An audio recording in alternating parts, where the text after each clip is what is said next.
Hello all, welcome to simple home chef. నేను మీ సౌజన్య. ఇవాల్టి మన స్పెషల్ మినపగారెలు చికెన్ కర్రీ. మీలో ఎంతమందికి ఇష్టం?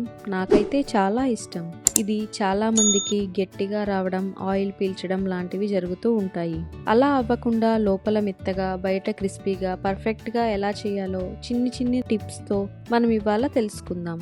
మరెందుకు ఆలస్యం? Let's start. దీనికోసం 4 గంటల నుండి 6 గంటలు నానబెట్టుకున్న మినపగుళ్ళు లేదా పొట్టుపప్పు తీసుకొని శుభ్రంగా కడుక్కొని జల్లెడలో వేసి నీళ్లను వడగొట్టుకోండి. ఇప్పుడు గ్రైండర్లో మనం కడుక్కున్న పప్పుని నిదానంగా వేసుకొని పప్పు నలగడం కోసం ఒక అరగిద్ద నీళ్లు వేసుకోండి. పప్పు నలిగాక నేను చూపించిన విధంగా గట్టిగా కోర్స్గా ఉన్నప్పుడే పప్పుని గ్రైండర్లో నుంచి ఒక గిన్నెలోకి తీసుకోండి. ఒక గిన్నెలోకి తీసుకున్నాక పిండి అంతా ఒకసారి కలుపుకొని అందులో ఉన్న గాలిని తీసేసేయండి. ఇప్పుడు 1 కప్పు ఉల్లిపాయ ముక్కలు, అల్లం, పచ్చిమిర్చి, జీలకర్ర కోర్సుగా దంచుకున్న ముద్ద, 1 కప్పు తరిగిన పుదీనా, 1 కప్పు తరిగిన కొత్తిమీర, టేస్ట్కి సరిపడా ఉప్పు వేసి అంతా కలిసేలా కలుపుకొని పక్కన పెట్టుకోండి.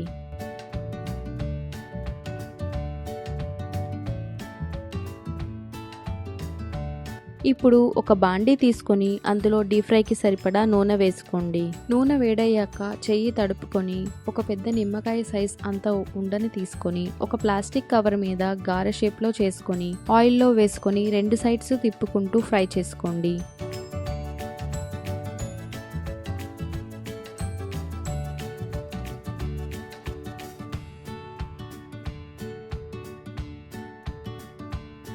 అవి ఫ్రై అయ్యాక ఒక నాప్కిన్ ఉన్న ప్లేట్లోకి తీసుకొని పక్కన పెట్టుకోండి.